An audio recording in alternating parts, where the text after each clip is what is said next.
he's actually doing some form of separation in order to keep his sections the way that they are. Now obviously he does have congos, but as time progresses we still don't ever see those congos get any thicker.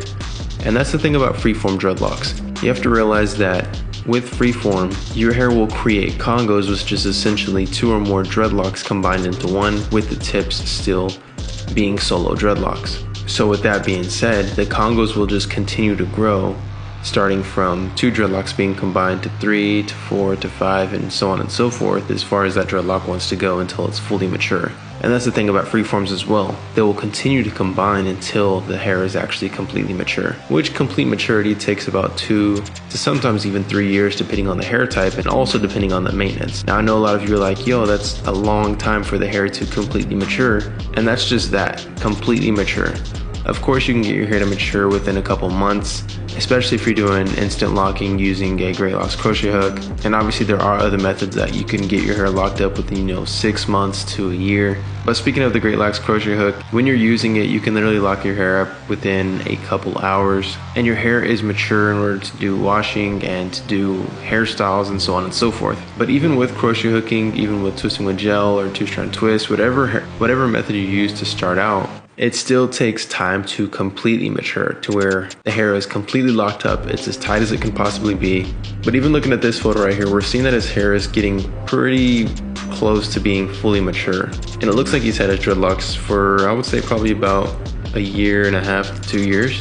And what's interesting about this hair type is that it can continue to grow for 1 year to 2 years and not seem like it's growing at all.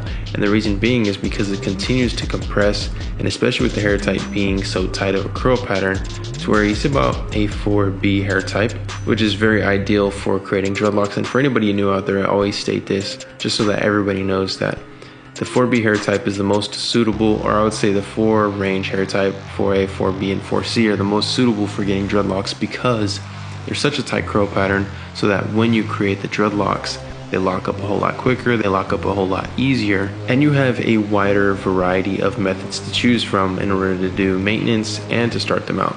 And on the flip side, when you get to straight hair or wavy hair, there's less methods to choose from, and also it takes longer for your hair to lock up, and it's harder for the hair to lock up. But it is possible for any hair type.